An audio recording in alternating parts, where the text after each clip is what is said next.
former congressman and the Republican nominee in the New York Senate race, joins us now. Educate me. The name.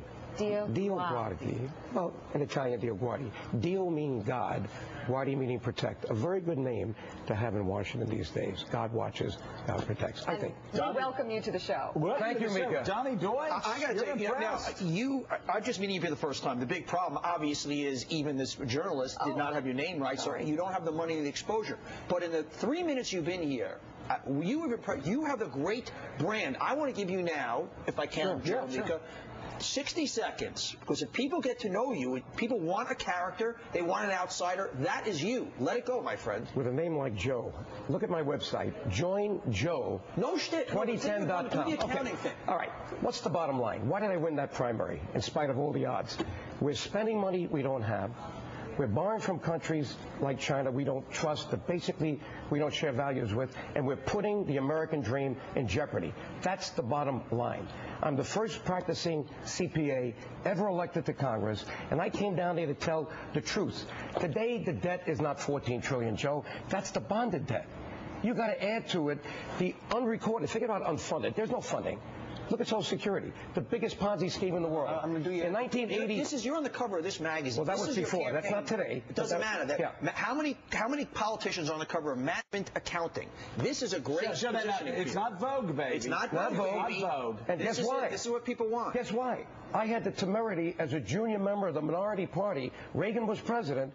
Congress, totally two houses, controlled by the Democrats. I put in a bill to bring chief financial officers to every governmental agency. That bill is existing today and has saved billions. You need a CPA. Who's Kirsten Gillibrand? The 57th attorney in the Senate out of 100. Why doesn't anybody know of you? I mean, honestly, there's something, even though you haven't raised money, you got to change that. How does nobody even know who you are? Donald Trump knows who I am. I had a cup of coffee with him a couple of days ago. You got to get it out there. What are we going to do? Listen, you're going to see my ads today, tomorrow, and through the election.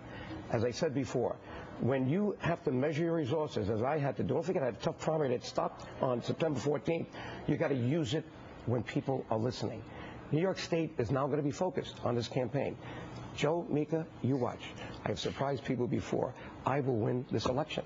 This will be the seat You're down right now 29 points, but don't look at those polls. You talk about a certain battle in American history.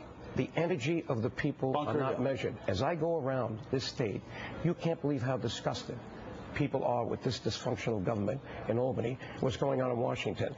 And look at Social Security. You talk about Social Security? Come on. We raised FICA taxes, the rate and the base, since 1982. What did they do?